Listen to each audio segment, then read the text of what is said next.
Соңғы күндері Роберт Левандовски төңірегінде өте көп жаңалықтар, қауесеттер және бір-біріне қайшы ақпараттар пайда болды. Сол себепті мен осының барлығын бір жерге жинап, шынайы жағдайдың қандай екенін сабырмен талдап шығуды жөн көрдім.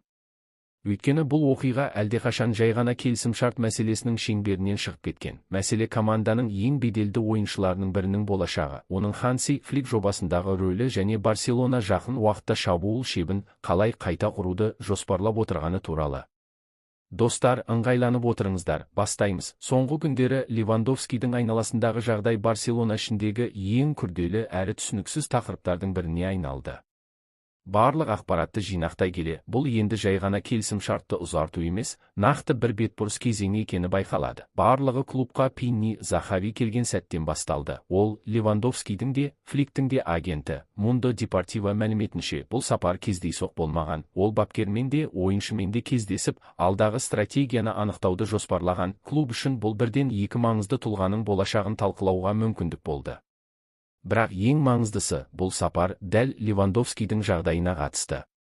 Ерекше мәнге ие болды. Мұнда бір маңызды деталь бар. Chicago Fire, Juventus, Милан және Сауд Арабиясы клубтарынан ұсыныстар болғанына қарамастан, Левандовский бастапқыда Барселонада қалуға дайын болған, тіпті жалақысын азайту нұсқасын да қарастырған. Алайда ол клубтан нақты жауап күтті. Өйткені өз рөлін нақты түсінбей, әрі қарай қадам жасағысы келмеді. Сонымен қатар, басқа да сигналдар пайда бола бастады. Ақпарат көздеріне сәйкес, шабуылшы өзін жоба ішінде жеткілікті бағаланбағандай сезіне бастаған. Бұған бір ай бойы нақты шешімнің болмауы және болашағына қатысты анықтықтың жоқтығы себеп болды. Мұндай деңгейдегі ойыншы үшін бұл өте маңызды фактор. Өзінің маңыздылығы дер кезінде расталмаған соң, бұл біртіндеп көңілсіздікке әкелді. Ойын жағдайы да әсер етті. Бұл маусым Левандовскийдің алғаш рет негізгі шабуылшы рөлін толықтай жоғалта бастаған кезеңі болды. Белгілі бір сәттерде Ферран Торрес шабуылда басым нұсқа ретінде қарастырылып, поляк ойыншысы тұрақты ойын уақытын аз ала бастады.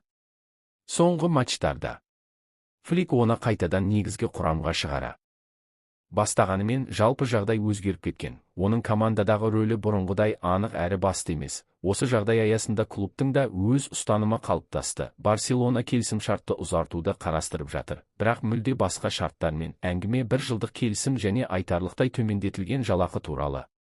Ең маңыздысы, Левандовский енді негізгі шабуылшы болмай, ротация ойыншысына айналады. Бұл бүкіл оқиғадағы шешуші сәт. Дерек көздерге сүйенсек, Левандовский екінші рөлге келісуге дайын, бірақ бір шартпен. Оның алдында шынымен де топ деңгейдегі шабуылшы болуы керек. Бұл Барселонаның жаңа форвард сатып алу жоспарымен тікелей байланысты. Қазіргі басты кандидат Хулиан Альварес. Клуб болашақты ойлап жатқанда ойыншы да әрекет ете бастады. Итальяндық ақпарат көздерінің мәліметінше, ол кету мүмкіндігін қарастырып, Милан клубына өз қызметін ұсынған. Тіпті оның айналасы итальяндық клуб басшылығымен келіссөздер жүргізіп үлгерген. Бұл өте маңызды сәт. Өйткені Левандовский енді тек Барселонаның шешімін күтіп отырған жоқ. Ол өзі де жаңа мүмкіндіктер іздей бастады. Қазіргі таңда Милан ең нақты үміткерлердің бірі болып көрінеді.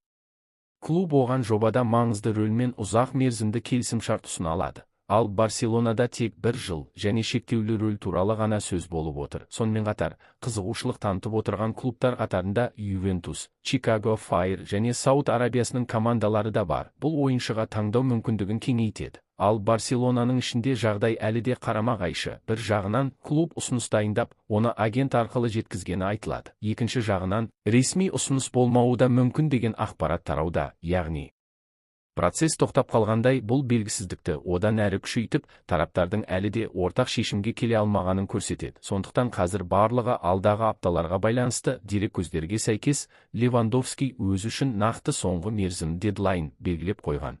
Ол түпкілікті шешімді сәуір айының соңына дейін немесе мамырдың басында қабылдауды жоспарлап отыр.